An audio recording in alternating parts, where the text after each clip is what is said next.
శుభోదయం. మాతృమూర్తులైన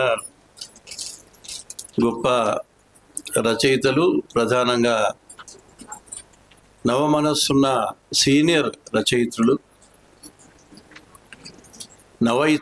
రచయిత్రులు కూడా చాలామంది ఉన్నారు. వారికి మీరు ఆదర్శం. అందరికీ నా నమస్కారం. చాలా ప్రత్యేకమైన కార్యక్రమం ఇది. శ్రీలక్ష్మి గత 4 సంవత్సరాలుగా ఈ కార్యక్రమాన్ని తన భుజస్కంధాల మీద మోస్తూ ఉంది. ఈ సంవత్సరం సోదరి రాణి గారు, అట్లాగే డాక్టర్ శ్రీదేవి గారు, వారిద్దరు కూడా తమ భుజాల్ని కూడా శ్రీలక్ష్మి భుజాన్ని కానించి, మేము కూడా ఉన్నాము, నువ్వే ఎన్ని రోజులు మోస్తావు, ఎంతకాలం మోస్తావు, ఎన్ని కార్యక్రమాలు చేస్తావు అనే భావనతోనే ముందుకు రావడం.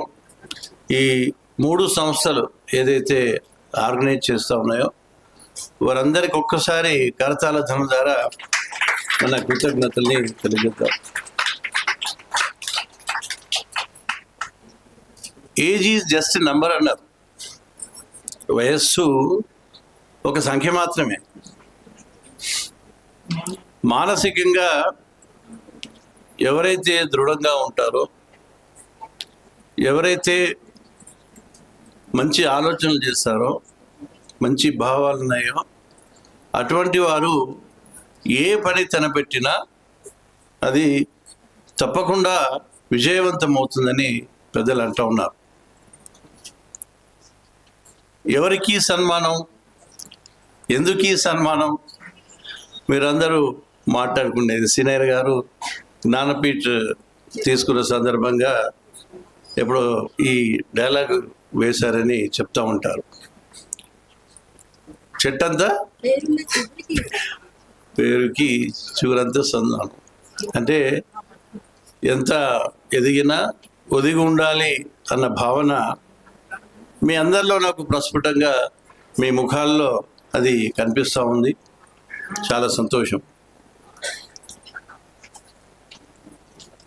సెల్ ఫోన్ ప్రపంచంలో పూర్తిగా మునిగిపోయిన యువతకి ఇలాంటి కార్యక్రమాలు తప్పకుండా స్ఫూర్తిని రగిలిస్తాయని నేను ఆశిస్తూ ఉన్నాను. ఏదైతే నవతరం రచయితలు ఉన్నారో వాళ్ళకి మాతృవందనం లాంటి కార్యక్రమాలు చాలా ఆదర్శవంతమని ఈ సందర్భంగా తెలియజేస్తూ ఉన్నాను. వీరు ముగ్గురు, శ్రీలక్ష్మి కానీ, రాణి గారు కానీ, డాక్టర్ శ్రీదేవి గారు కానీ, ఎవరు బిలియనర్స్ కాదు. మిడిల్ క్లాస్ రేంజే నాకు అర్థమైనంత వరకు. ఈమె కూడా, రాణి గారు కూడా ఒక బోటికి నడుపుతారు. అందులో వచ్చిన ఆదాయంలో 50% చారిటీకి వాడతారు, 50% మరి కుటుంబానికి వాడతారు. శ్రీదేవి గారు అంతే. ఆమె కూడా ఇక రానట్టున్నారు. ఆమె సంస్థ పెట్టి చాలా మానవత్వం కలిగిన మహిళ, చాలా దయాగుణం గలది. చాలా కష్టపడి లాలో డాక్టరేట్ చేసి, హైకోర్టులో ప్రాక్టీస్ చేసి, సేవాభావంతో కార్యక్రమాలు చేయాలి మహిళలకి, చిన్నారులకని సంస్థ పెట్టుకుంది. వాళ్ళిద్దరూ, ఈ శ్రీలక్ష్మి గురించి నేను చెప్పాను.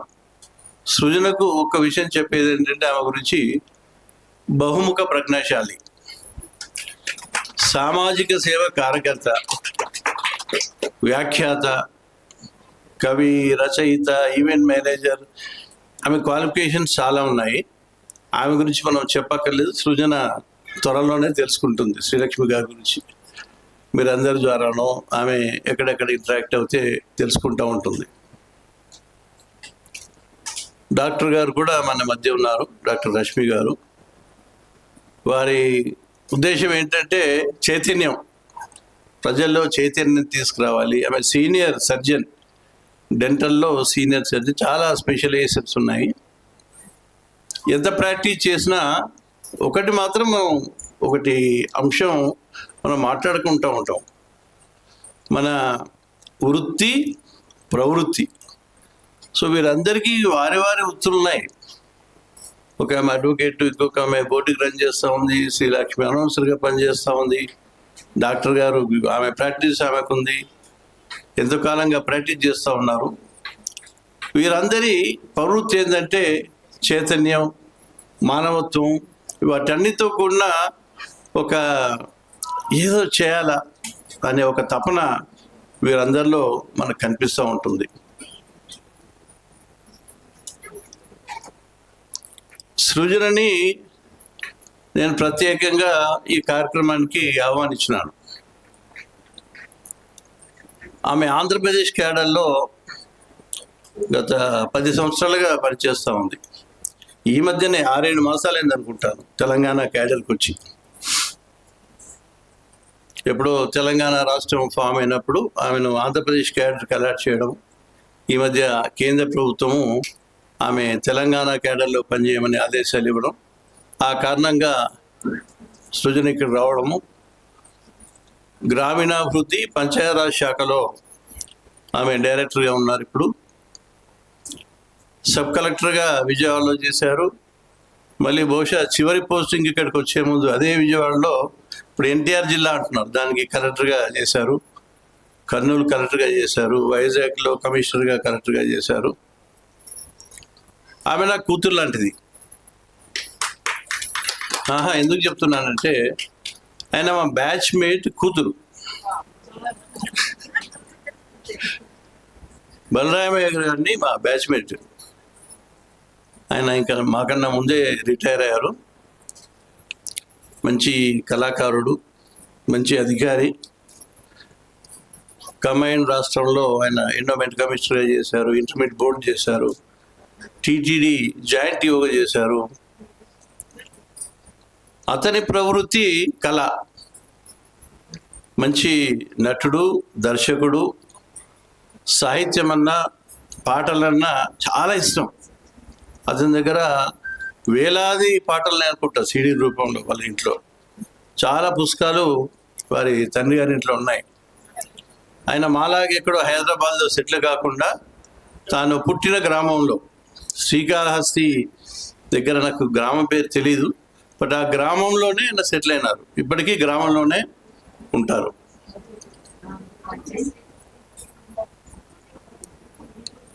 సో సృజన చాలా సౌమ్యురాలు. వాళ్ళ తండ్రి ప్రేరణతోని సర్వీస్లోకి వచ్చారు. 3 సంవత్సరాలు 3 ప్రయత్నాలు ఫెయిల్ అయినాయి ఆమె ఐఏఎస్ రావడానికి. 4వ ప్రయత్నంలో ఆమె ఐఏఎస్ సాధించి, ప్రజాసేవ చేయాలంటే, ప్రజల్లోకి వెళ్ళాలంటే ఇదొక మంచి అవకాశం అని ఆమె ఒక కళగా, ఒక డ్రీమ్గా భావించి చాలా శ్రమించి ఈ ఐఏఎస్ను వారు సంపాదించుకున్నారు. ఆమెది ప్రేమ వివాహం. నా కూతురిది కూడా ప్రేమ వివాహం. అందుకోసమే కూతురు లాంటిది అన్నాను. ఇద్దరు వయసు సుమారు అంతే అనుకుంటాను, ఒక 2 సంవత్సరాలు అటు ఇటు అంతే. నా కూతురు ప్రేమ పెళ్లి చేసుకుంది. ఆమె భర్త అడ్వకేటు, ఈమె భర్త కూడా అడ్వకేటే. ఇద్దరి అంటే వే ఆఫ్ థింకింగ్ కానీ నేచర్లో కానీ సారూప్యత చాలా ఉందని. సో చాలా కమిటెడ్ ఆఫీసర్ ఆమె, హార్డ్ వర్కింగ్, సిన్సియర్, ఆనెస్ట్. ఇంకా ఒక మంచి అధికారికి ఏమేమి లక్షణాలు కావాలో అవన్నీ ఉన్నాయి. ప్రజలతోనే కలిసి పనిచేసే ఒక స్వభావం ఉంది. ఎప్పుడు ప్రజా కార్యక్రమాల గురించి, ప్రజా సంక్షేమం గురించి ఆమె ఆలోచిస్తూ ఉంటారు. ఆమెను అక్షరజ్ఞానం కనుక పరిచయం చేస్తే భవిష్యత్తులో ఆమె మీకు చేదోడు వాదోడుగా ఉంటుందని ఈరోజు ప్రత్యేకంగా ఆహ్వానించడం జరిగింది. శ్రీలక్ష్మి చెప్పాను, ఒక లేడీ ఐఏఎస్ ఆఫీసర్ ఉంటే బాగుంటుంది. ఎప్పుడు నేను మగాన్ని అయిపోయాను, పెద్దవాడిని అయిపోయాను. సో ప్రతి కార్యక్రమానికి నేను వస్తూ ఉన్నాను, పిలుస్తూ ఉంది శ్రీలక్ష్మి. సృజన చాలా డిపార్ట్మెంట్స్లో ఈ అక్షరాన్ ప్లాట్ఫామ్ వాడుకున్నాను నేను కూడా. అంటే ఎయిడ్స్ ప్రాజెక్టులు కానీ, సివిల్ సప్లైస్లో కానీ, అగ్రికల్చర్లో కానీ, సో వీరందరికీ సెమినార్స్ పెట్టి ఆ సబ్జెక్ట్ గురించి అవగాహన కలిగించి ఆ సబ్జెక్ట్ మీద రాయించే ప్రయత్నం చేసామన్నమాట. హెచ్ఐవి ఎయిడ్స్ మీద అయితే చాలా పెద్ద ప్రోగ్రాం చేశాము. సెన్సైజ్ చేసి వీరి ద్వారా కథలు, కథానికలు, కవితలు రాయించి వాటన్నిటినీ కమిటీ ద్వారా స్క్రూటినీ చేసి అవన్నిటినీ 2 పుస్తకాల రూపంలో కూడా తీసుకొచ్చాం. అంటే it is gone to logical end. అది చాలా గ్రాండ్ ప్రోగ్రామ్. యా. సో అక్షరయా నన్ను వాడుకుంటూ ఉంది, నేను కూడా అక్షరయాన్ని వాడుకున్నానని మాత్రం మీ అందరికీ సభాముఖంగా చెప్తా ఉన్నాను. సాహిత్యం మరి సమాజానికి ఒక ప్రతిబింబంగా మనం చెప్తూ ఉంటాము, ఒక మిర్రర్గా మనం చెప్తూ ఉంటాము. శతాబ్దాలుగా మానవుని నాగరికతలో అంతర్భాగంగా సాహిత్యం ఉంటూ వచ్చింది. సాహిత్యం అంటే మరేం లేదు, మనకున్న భావాల్ని బయటికి తెలియజెప్పడానికి ఒక సమర్థవంతమైన సాధనంగా మనం చెప్పుకునొచ్చని నేను అనుకుంటా ఉన్నాను. ఒక మంచి రచన, ఒక మంచి పుస్తకం 1000 స్నేహితులతో సమానం అని కూడా పెద్దలు అంటూ ఉంటారు. అంటే ఈ మిలీనియల్స్ అంటాం, మేమందరం మిలీనియల్స్ అనమాట. ఇక్కడ ఉన్న వాళ్ళందరం మిలియన్సే బై అండ్ లార్జ్. వెస్టర్న్ కంట్రీస్లో జనరేషన్స్ చెప్తారనమాట. మనది మిలియన్స్ కింద చెప్పుకోవచ్చు ఇండియాలో. అంటే వెస్టర్న్ కంట్రీస్కి మనకి ఒక దశాబ్దం తేడా ఉంటుంది. ఇప్పుడు మన గ్రాండ్ చిల్డ్రన్ అందరు, మీరు గ్రాండ్ మదర్సే కాబట్టి మీ గ్రాండ్ చిల్డ్రన్ అందరూ, ఈవెన్ మీ కూతుర్లు కూడా చాలా వరకు జెన్ జీ అంటారు. అంటే ఫాస్ట్ జనరేషన్ అనమాట. ఇప్పుడు కొత్త పిల్లలు వచ్చారు, వాళ్ళను ఆల్ఫా జనరేషన్ అంటారు. చిన్న చిన్న పిల్లలు, మన మనమళ్ళు నాకు మునిమళ్ళు వచ్చారు నాకు. సో వాళ్ళందరూ ఆల్ఫా జనరేషన్, చాలా ఇంటెలిజెంట్ జనరేషన్. అది ఆ జనరేషన్ని మనం ఎప్పుడు తక్కువ చేసి మాట్లాడద్దు. చాలా ఇంటెలిజెంట్ జనరేషన్. వాళ్ళకి తెలుసు, వాళ్ళకి ఏం చేయాలో వాళ్ళకి తెలుసు, ఏది ఏ టైంలో చేయాలో వాళ్ళకి తెలుసు. కాబట్టి పిల్లల్ని వీళ్ళేదో మొబైల్ చూసుకుంటుంటారులే, వీళ్ళకి ఏం తెలుసు అని మనం తక్కువ అంచనా వేయకూడదు. వాళ్ళు చాలా మన మీద నిఘా వేస్తారు, సమాజం మీద నిఘా వేస్తారు, అనుభవం ద్వారా నేర్చుకుంటూ ఉంటారు. వాళ్ళకంటూ ఒక నిర్దేశం కానీ లేకపోతే టార్గెట్స్ అంటారు, లక్ష్యం కానీ ఏర్పరచుకొని ముందుకెళ్తూ ఉంటారు. మనం మాతృవందనం కార్యక్రమం గురించి కొన్ని అంశాలు నేను చెప్పే ముందు, మీ అందరికి తెలుసు నేను ఏదో నాకు కొద్దిగా సైన్స్ లెవెల్ని, ఏదో అంశం మీద ఒక 2 మాటలు చెప్పడానికి ప్రయత్నం చేస్తూ ఉంటాను. గత సమావేశాల్లో కృత్రిమ వేద గురించి మనం మాట్లాడుకున్నాం. ఉన్నారా? ఎంతమంది ఉన్నారు? చేతులు ఎత్తండి. లాస్ట్ సమావేశం తక్కువ మంది ఉన్నారు. ఓకే, మనము 70 ఏళ్ళు ఆ పైబడిన వాళ్ళని, సీనియర్ రచయిత్రుల్ని, మాతృమూర్తులందరినీ, సరస్వతి మూర్తులనండి, మీ అందరినీ మన సంస్కృతి సాంప్రదాయం ప్రకారం గౌరవించుకుందాము. పుట్టింటి సారలాగా, సారా అనేది ఒక రివాజ్ కాదు, ఒక గౌరవం. ఆ గౌరవం మీకు అందరికి ఇద్దామని ఈరోజు మిమ్మల్ని రమ్మన్నాం. వయస్సు గురించి ఆలోచించాల్సిన సందర్భమే. నేను 65, మీరు 70, 75, 80 చూశాను లిస్ట్. 30 మందిలో 92 హైయెస్ట్, 80, 92 మధ్య ఒక 7-8 మంది ఉన్నారు. మిగతా వాళ్ళందరూ 70, 80 మధ్య ఉన్నారు. అయితే ఇప్పుడు సైన్స్లో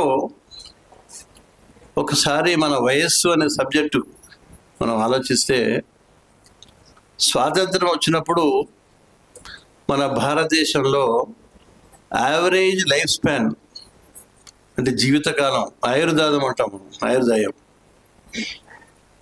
ఎంతలో చెప్పగలరు ఎవరన్నా? 47. average lifespan of Indian? Anybody? కొద్ది గట్టిగా. No, you are totally wrong. అది ఒక భ్రమ అన్నమాట మనకి. ఇట్ ఈస్ ఓన్లీ 832 అండి. మనము చాలా ఆరోగ్యంగా ఉండేవాళ్ళు, చాలా ఎత్తుగా ఉండేవాళ్ళు, వాళ్ళు 102 సంవత్సరాలు బతికారని చెప్పుకుంటూ ఉంటాం. అది ఎప్పుడో చరిత్రలో యాన్షియంట్ ఇండియాలో జరిగిందో మనకు తెలియదు, కానీ ఈ 2-3 శతాబ్దాల్లో మాత్రం అది నిజం కాదు. ఎందుకంటే చాలా ఫెసిలిటీస్ వచ్చాయి, మనం చాలా కంఫర్టబుల్ లైఫ్ జీవిస్తూ ఉన్నాము. మెడికల్ సైన్స్లో చాలా అడ్వాన్స్ వచ్చాయి. ఒక రోగం వస్తే లక్షల కొద్దీ కోట్ల మంది చనిపోయేవారు. నడకతో వెళ్ళేవారు, 100 కిలోమీటర్లు 200 కిలోమీటర్లు నడిచేవాళ్ళు, చాలా కష్టపడేవాళ్ళు. కాబట్టి వివిధ కారణాల వల్ల అది డిఫరెంట్ సబ్జెక్టు. యావరేజ్ ఏజ్ మన దేశంలో 32 సంవత్సరాలు. ఇప్పుడు ఇండియాలో యావరేజ్ ఏజ్ 71. అంటే మీరు వాల్యూ ఇవ్వరు. మెడికల్ సైన్స్లో ఎంత అడ్వాన్స్మెంట్ జరిగింది, మనం అప్పుడు ఎట్లా ఉన్నాము, ఇప్పుడు ఎట్లా ఉన్నాము, ఆ లైఫ్ ఏంటి, ఈ లైఫ్ ఏంటి అనేది ఒకసారి ఆలోచించుకుని బేరేజ్ చేసుకుంటే మనకు అర్థమవుతుంది. ఇవి సైంటిఫిక్ డేటా, ఇదేదో ఊరికే ఉజ్జాయింపుగా చెప్పిన ఫిగర్స్ కావు.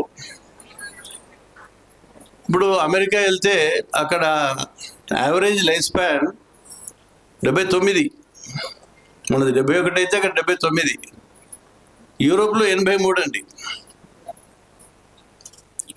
హైయెస్ట్ జపాన్ 85, 85 ఏళ్ళు. ఇప్పుడు చాలా రోగాల్ని మనం రాకుండా చేసుకున్నాం, వ్యాక్సినేషన్ తీసుకున్నాం, ట్రీట్మెంట్ తీసుకుంటూ ఉన్నాం, కానీ కొన్ని రోగాలు ఇంకా మిగిలిపోయినాయి. వాటి మీదనే ఇప్పుడు బాగా పరిశోధన జరుగుతూ ఉంది. ఆ రోగాలకి మన జీవిత కాలానికి చాలా అవినాభావ సంబంధం ఉంది. ఒకటి డయాబెటీస్, రెండవది హార్ట్ డిసీజ్, మూడవది క్యాన్సర్, నాలుగవది అల్జీమర్స్. ఎక్కువ వెస్ట్రన్ కంట్రీస్లో ఉంది, ఓల్డ్ ఏజ్లో వస్తుంది. ఈ 4 కారణాల వల్ల వృద్ధాప్యం తొందరగా వస్తుంది. ఇప్పుడు రీసెర్చ్ టాపిక్ ఏంటంటే బాగా ఇంటెన్సివ్గా రీసెర్చ్ జరిగేది ఏజింగ్.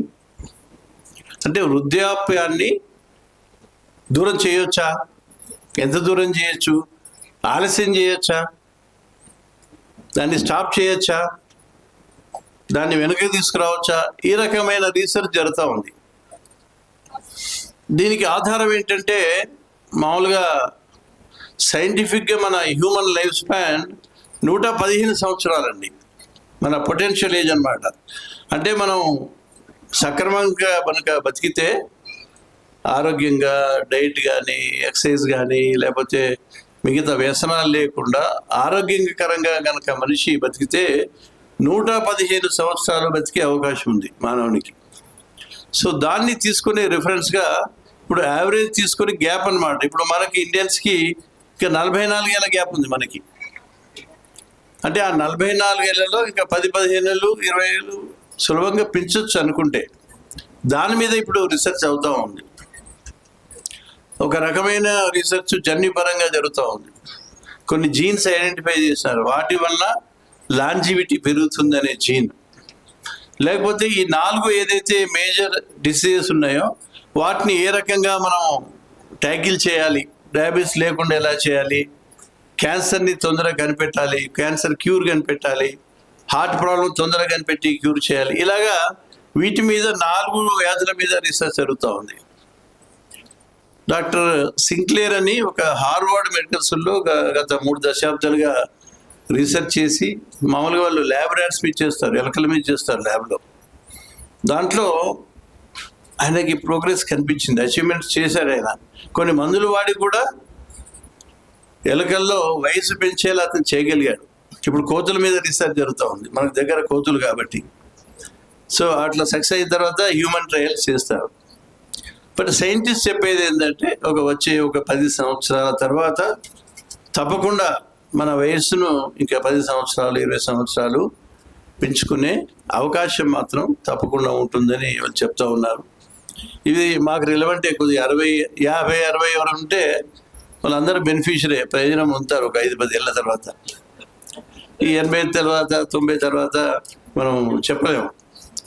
కానీ 50-60 లోపల ఉన్న మాత్రం జనరేషన్ తప్పకుండా బ్రేక్ త్రూ వస్తుంది. అప్పుడు యావరేజ్ ఏజ్ ఇప్పుడు ఏదైతే మనం 71 అంటా ఉన్నామో, మహిళలది 73 అండి యావరేజ్. మీరు సంతోషపడాలి. మగాళ్ళ కంటే ఒక 3 సంవత్సరాలు మీకు జీవితకాలం మీరు ఎక్కువగా ఉంటారు. మన ఇండియాలో యావరేజ్ 70, మగవాళ్ళది 69, ఆడవాళ్ళది 73. సో అంటే because of various reason including hormonal system అన్నిటి కారణంగా ఒక 3 సంవత్సరాలు మీరు ఎక్కువ బతుకుతారు. ఒక నోబెల్ లారియట్, దీంతో నేను ఈ టాపిక్ ముగిస్తాను. ఒక నోబెల్ లారియట్, ఆమె పేరు ఎలిజబెత్ బ్లాక్బర్న్.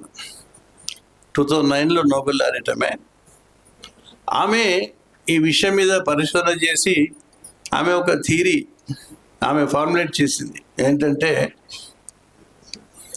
మన జీవిత కాలానికి ప్రతి కణానికి సంబంధం ఉంది. ప్రతి మన జీవకణంలో క్రోమోజోమ్స్ ఉంటాయి.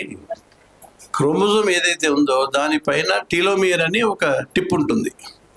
ఎవరన్నా బయాలజీ టీచర్స్ ఎవరు ఉంటే వాళ్ళకి అర్థమవుతుంది.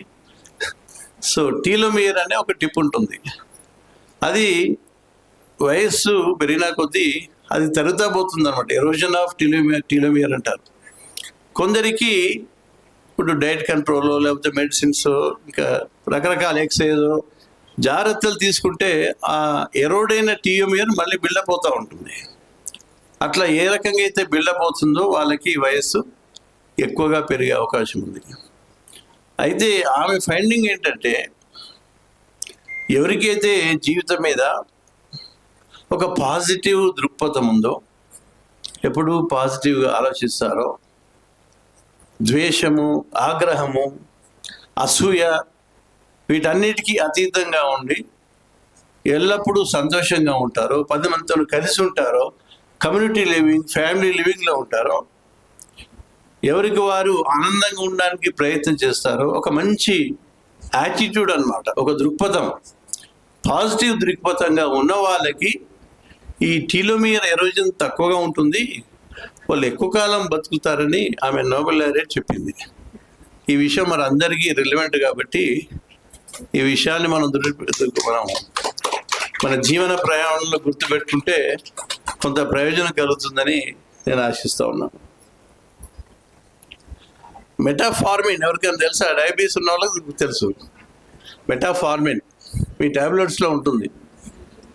సో ఏజ్ ఎక్కువ ఉద్యోగం తొందరగా రావద్దంటే మెటాఫార్మిన్ వాడుతూ ఉన్నారు. చాలా ఫారిన్ కంట్రీస్లో వాడుతూ ఉన్నారు. ఇప్పుడు అట్లాంటి డ్రగ్స్ చాలా వస్తూ ఉన్నాయి, భవిష్యత్తులో వస్తాయి. మనం అందరం షష్టి పూర్తి మనిషికి చేస్తాం, కానీ శ్రీలక్ష్మి మాత్రం కళానికి చేస్తుంది, అంతేనా? సో 70 ఏళ్ళ కళానికి ఈరోజు షష్టి పూర్తిగా మనం భావించుకోవాలి. సరే, నా దృష్టిలో రచయిత యొక్క జీవన ప్రయాణానికి అంకితం ఇచ్చే ఒక కృతజ్ఞతగా నేను భావిస్తూ ఉన్నాను. ఈ కార్యక్రమాన్ని శ్రీలక్ష్మి గారు, మళ్ళీ రాణి గారు, శ్రీదేవి గారు భవిష్యత్తులో కూడా కంటిన్యూ చేస్తారు. ఇవే కాకుండా చాలా కొత్త కొత్త కార్యక్రమాలు శ్రీలక్ష్మి మెదడులోకి వస్తూ ఉంటాయి, అంకురిస్తూ ఉంటాయి. వాటికి మీరందరూ సహకారం ఇచ్చి ముందుకు తీసుకుపోతారని నేను ఆశిస్తూ ఉన్నాను. ఇప్పటికీ ఈ సంవత్సరంతోనే 4 సంవత్సరాల్లో బహుశా సుమారు 200 మంది సీనియర్ రచయిత్రులకి మాతృవందన పురస్కారం చేసే భాగ్యం మాకు కలిగిందని ఈ సందర్భంగా నేను తెలియజేస్తూ ఉన్నాను. నేను ఈ 30 మంది ప్రొఫైల్స్ ఒకసారి చూశాను. ఎవరు ఈ 30 మంది, మనం సన్మానం చేసే మాతృమూర్తులు ఎవరు అని వాళ్ళ లైఫ్ ప్రొఫైల్ చూశాను. చాలా ఇంట్రెస్టింగ్గా ఉన్నాయండి. ఈ 30 మందిలో చాలామంది డాక్టరేట్స్ ఉన్నారు. ఒక 12 మంది వరకు డాక్టరేట్స్ ఉన్నారు. చాలామంది టీచర్స్గా, లెక్చరర్స్గా, ప్రొఫెసర్స్గా రిటైర్ అయినారు. కొంతమందికి ఛానల్స్ ఉన్నాయి, యూట్యూబ్ ఛానల్స్ ఉన్నాయి, కొంతమందికి బ్లాగ్స్ ఉన్నాయి, కొంతమంది స్టడీ సర్కిల్స్లో కోచింగ్ ఇస్తూ ఉన్నారు, సివిల్ సర్వీస్కి కోచింగ్ ఇస్తూ ఉన్నాను. ఎంతోమంది యువతల యొక్క భవితన్యాన్ని వాళ్ళు బాగా చేస్తూ ఉన్నారు. చాలామంది సేవా కార్యక్రమంలో పాల్గొంటూ ఉన్నారు. కొంతమందికి ట్రస్ట్లు ఉన్నాయి, ఆ ట్రస్ట్ ద్వారా వయోజనులకి ఇంకా మిగతా మన సమాజంలో ఉన్న వివిధ వర్గాలకి సామాజిక కార్యక్రమం చేసే వాళ్ళు కూడా చాలామంది నాకు కనిపించారు. ఎన్నో సన్మానాలు, ఎన్నో బురదలు చెప్పద్దిగా అన్నీ ఉన్నాయి. కొంతమంది వందల రచనలు చేశారు, కొంతమంది వేల కౌంటుకో వెళ్ళిపోయింది. కథలు, కథానికలు, వ్యాసాలు, ప్రసంగాలు, సమీక్షలు అన్ని ఫార్మాట్స్లో చేసిన వాళ్ళు ఉన్నారు. కొందరు 2 భాషల్లో చేసిన వాళ్ళు ఉన్నారు. వాళ్ళు అనువాదకులు, ఇంగ్లీష్ నుంచి తెలుగుకి, తెలుగు నుంచి ఇంగ్లీష్కి గొప్ప పుస్తకాలు, తెలుగు నుంచి ఇంగ్లీష్కి, ఇంగ్లీష్ నుంచి తెలుగు అనువదించారు. త్రిభాష ఎవరమ్మా రాలేదు కదా వల్ల? మీరు త్రిభాషనా? ఓ, రావు గారు అమ్మాయ. సో ఈ రకంగా కొంతమంది సంస్థలు నడుపుతూ ఉన్నారు, ఎన్నో అసోసియేషన్స్లో సభ్యులుగా ఉన్నారు. వీరందరినీ చూస్తుంటే ఏమనిపిస్తుంది అంటే, ఒక్కొక్కల చరిత్ర కనుక మనం డాక్యుమెంట్ చేసి ఒక ఆత్మకథగా తీసుకుంటే ఇది ఒక సెన్సేషన్ క్రియేట్ అవుతుందని నేను భావిస్తూ ఉన్నాను. ఆ రకమైన ప్రయత్నం మరి శ్రీలక్ష్మి మరి ఆలోచిస్తుందో నాకు తెలీదు. ఇవి డాక్యుమెంట్ చేసి మరి డాక్యుమెంటేషన్ ఇవ్వాలి, చదవట్లేదండి. రాసేవాళ్ళు మీరు కొంతమంది ఉన్నారు, కానీ రాసేవాళ్ళు తగ్గిపోతూ ఉన్నారు, చదివేవాళ్ళు లేరు. నేను చెప్పిన జనరేషన్స్ చదవడం అనేది లేదు. మరి ఈ జనరేషన్ చదువుతారనేది భవిష్యత్తులో తెలియదు. ఇప్పుడు మన జనరేషన్లో చిన్నప్పుడు చాలా పుస్తకాలు చదివినాం. నేను 10th ఇంటర్మీడియట్లోనే ఒక 100 పుస్తకాలు చదివి ఉంటాను, రకరకాల పుస్తకాలు, different subjects depending on the interest. ఇప్పుడు చదవడం అనేది లేదు. కాబట్టి అందుకోసమే లాస్ట్ టైం చెప్పాను నేను, మీరు ఏం పుస్తకాలు రాసినా అది డిజిటైజ్ చేసి ఇంటర్నెట్లో పెట్టండి. రాను రాను కొంతమంది అయినా చూస్తారు, కొంతమంది అయినా చదువుతారు. ఈ ఆర్టిఫిషియల్ ఇంటెలిజెన్స్ డేస్ కాబట్టి మీకు డిజిటైజ్ చేసిన డేటా ఉంటే కానీ ఆర్టిఫిషియల్ ఇంటెలిజెన్స్ దృష్టికి పోదు, కృత్రిమ మేధ దృష్టికి పోదు. ఆ వాస్తవాన్ని గ్రహించి మీరు రాసిన పుస్తకాలన్నీ డిజిటైజేషన్ చేసే ప్రయత్నం చేయండి. ఇప్పటి నుంచి రాయబోయే ఏ రచనలైనా అవి ఆన్లైన్లో ఉండేటట్టుగా చూసుకుంటే మీ రచనలకి భవిష్యత్తులో ప్రయోజనం ఉంటుంది, సమాజానికి కూడా ప్రయోజనం ఉంటుందని నేను చెప్తా ఉన్నాను. సో చాలా గొప్ప కార్యక్రమం ఇది, అందరికీ స్ఫూర్తిదాయంగా ఉన్న కార్యక్రమం, కొత్త తరానికి మంచి ఆదర్శప్రాయమైన ప్రోగ్రాంగా నేను భావిస్తూ ఉన్నాను.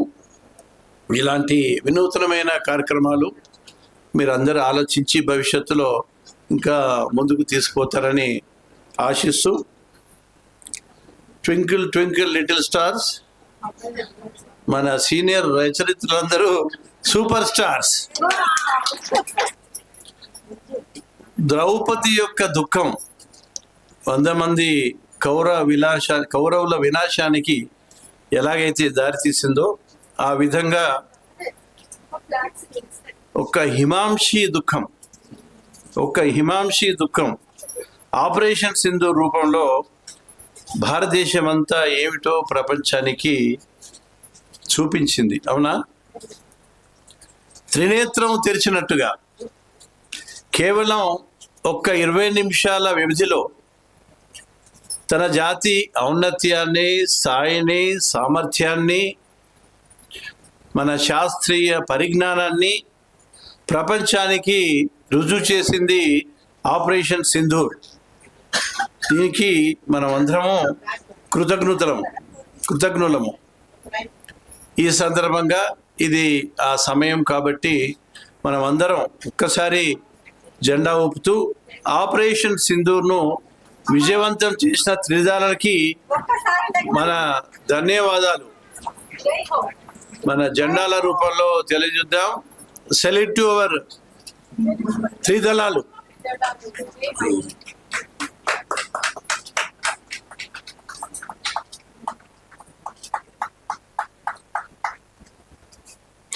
దీంట్లో ఒక ఆమె ఎన్సిసి మేజర్, దాంట్లో ఈ లిస్ట్లో కనిపించింది నాకు మీ గ్రహీతల్లో. ఒక ఆమె భర్త కార్గిల్ వార్లో పార్టిసిపేట్ చేశారు, మాలా కుమార్ గారు. ఆ సందర్భంగా కార్గిల్ వార్లో పార్టిసిపేట్ చేసిన వాళ్ళకి ఎవరైతే రిటర్న్ వస్తారో వాళ్ళందరికీ ఆమె ఈ has taken care in that battalion. మాలా కుమార్ గారు వచ్చారా ఈరోజు?